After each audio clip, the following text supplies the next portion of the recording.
तो इतिहास की सबसे बड़ी परीक्षा सूबे के बेरोजगारों के लिए छलावा साबित हुई।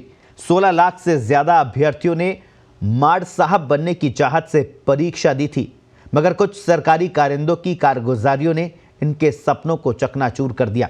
चारों तरफ आलोचना झेल रही गहलोत सरकार अब लापरवाहों पर एक्शन लेकर यह साबित करना चाहती है कि गुनाहगार बचेंगे नहीं और अभ्यर्थियों को न्याय मिलेगा।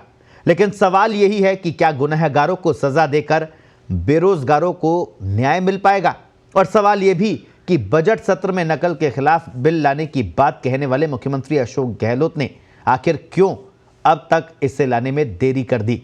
तो रीट परीक्षा के नाम पर कैसे एक बार फिर प्रदेश के युवाओं को ठगा गया, देखिए इस खास रिपोर्ट में।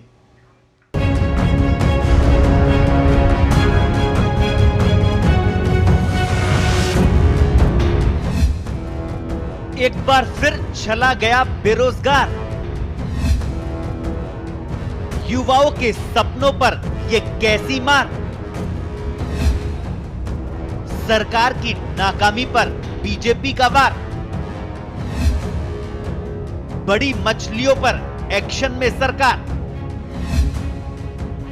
कौन करेगा अभ्यर्थियों के हितों की रक्षा? विवादों में इतिहास की सबसे बड़ी परीक्षा।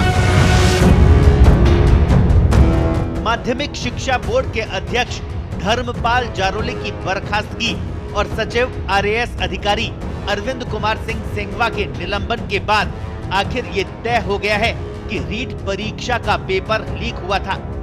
इसी के साथ ये भी तय हो गया है कि रीट परीक्षा में पेपर लीक कर कुछ कारिंदों की कारस्तानियों की वजह से प्रदेश के लाखों बेरोजगारों के साथ एक बार फिर छलावा हुआ है। और इसी के साथ ये भी साफ हो गया है कि पेपर लीक की बात से साफ तौर पर इनकार करने वाली सरकार उस वक्त सफेद झूठ बोल रही थी। एसओजी की तरफ से मुख्य सरगना रामकृपाल मीणा समेत 35 आरोपियों की गिरफ्तारी के बाद गहलोत सरकार बैकफुट पर है। इतिहास की सबसे बड़ी परीक्षा करवाने का दावा कर अपनी पीठ थपथपा रही सरकार ने माध्यमिक शिक्षा बोर्ड के अध्यक्ष डीपी जारोली, सचिव अरविंद कुमार सिंह सेंगवा पर कार्रवाई की।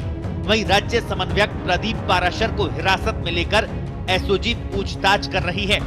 माना जा रहा है कि किसी भी वक्त पाराशर की गिरफ्तारी हो सकती है। रीट परीक्षा की सीबीआई जांच की मांग को लेकर भाजपा ने सरकार पर हमले तेज कर दिए हैं। पूरे मसले पर सरकार इसलिए फंसती नजर आ रही है क्योंकि परीक्षा के बाद पेपर लीक को अफवाह बताकर सरकार सबूत मांग रही थी। अब जब सबूत सामने है तो सरकार बैकफुट पर है। पूर्व मुख्यमंत्री वसुंधरा राजे ने जब सरकार पर हमला बोला तो मुख्यमंत्री अशोक गहलोत ने सफाई दी है। सोशल मीडिया अकाउंट पर वसुंधरा राजे ने लिखा कि परीक्षाओं की निष्पक्षता, पारदर्शिता और उसकी पवित्रता हर संदेह से परे होनी चाहिए। इसलिए ये बहुत ही चिंताजनक है कि जांच एजेंसियों ने रीट पेपर लीक मामले में शिक्षा संकुल को ही संदेह के घेरे में ला खड़ा किया है। रीट परीक्षा में उजागर हुआ आपराधिक भ्रष्टाचार स्तब्ध कर देने वाला है।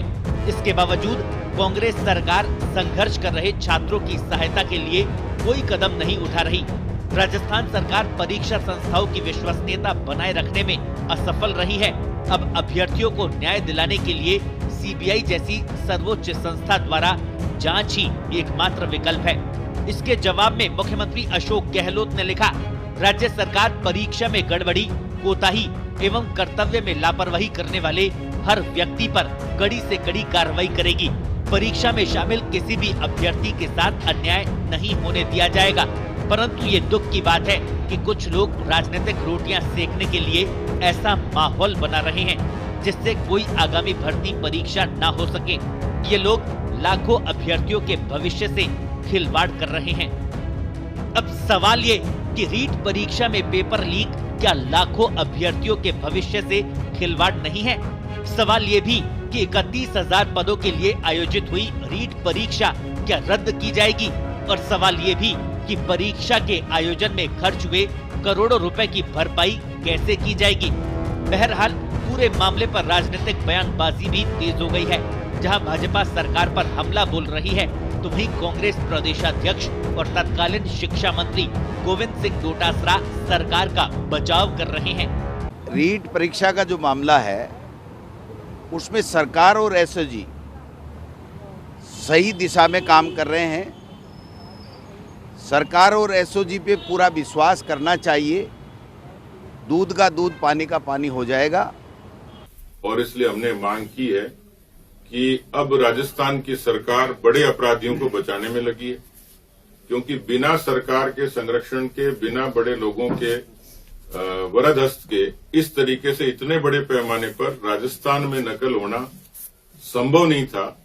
तो 16 लाख विद्यार्थियों की इस परीक्षा में इतने बड़े पैमाने पर नकल होना नैतिक रूप से तो चाहिए ये था कि प्रदेश के मुख्यमंत्री को अपना इस्तीफा देना चाहिए, अपने शिक्षा मंत्री को उनको बर्खास्त करना चाहिए था।